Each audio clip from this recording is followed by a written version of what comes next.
Hearts and Hands by O. Henry.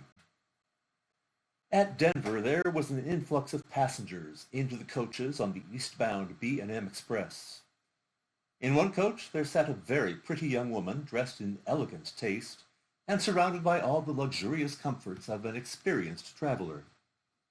Among the newcomers were two young men, one of handsome presence with a bold, frank countenance and manner, the other a ruffled, glum-faced person, heavily built and roughly dressed. The two were handcuffed together. As they passed down the aisle of the coach, the only vacant seat offered was a reversed one, facing the attractive young woman. Here the linked couple seated themselves.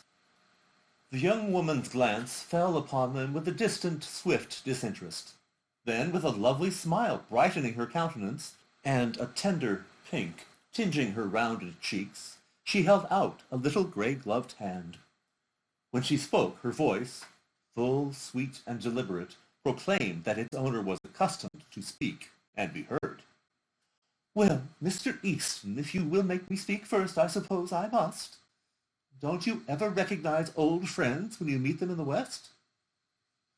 The younger man roused himself sharply at the sound of her voice, seemed to struggle with a slight embarrassment, which he threw off instantly, and then clasped her fingers with his left hand. "It's Miss Fairchild," he said with a smile. I'll ask you to excuse the other hand. It's otherwise engaged just at the present." He slightly raised his right hand, bound at the wrist by the shining bracelet, to the left one of his companion. The glad look in the girl's eyes slowly changed to a bewildered horror. The glow faded from her cheeks. Her lips parted in a vague, relaxing distress.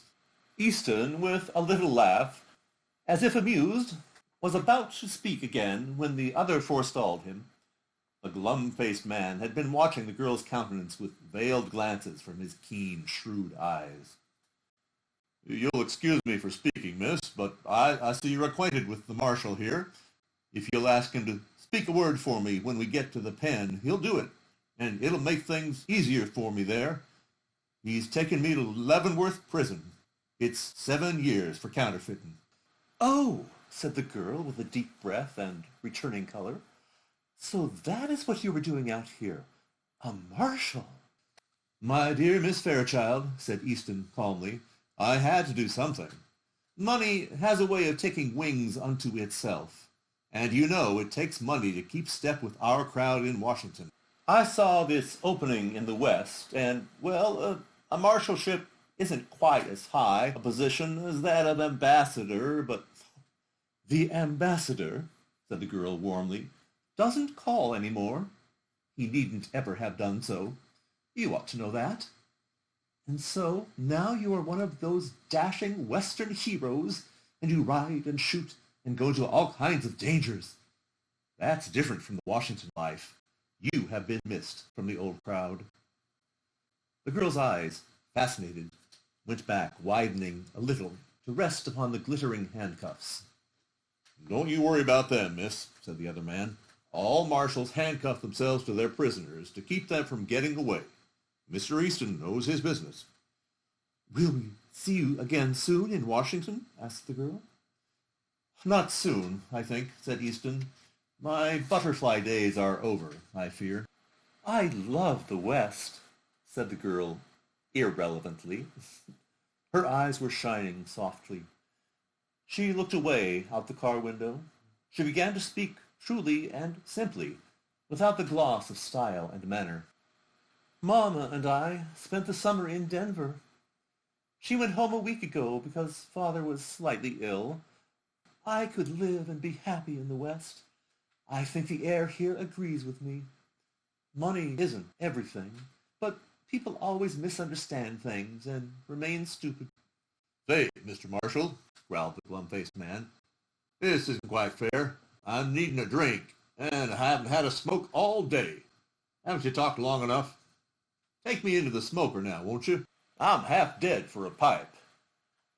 The bound travelers rose to their feet, Easton with the same slow smile on his face. "I can't deny a petition for tobacco," he said, lightly. "It's the one friend of the unfortunate." Goodbye, Miss Fairchild.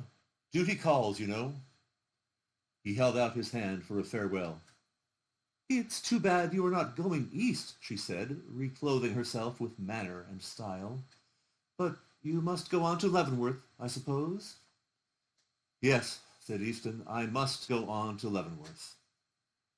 The two men sidled down the aisle into the smoker. The two passengers in a seat nearby had heard most of the conversation. Said one of them, That Marshall's a pretty good sort of chap. Some of these Western fellows are all right. Pretty young to hold an office like that, isn't he? Asked the other. Young? Exclaimed the first speaker. Why? Oh, didn't you catch on? Say, did you ever know an officer to handcuff a prisoner to his right hand? The end. The two were handcuffed together.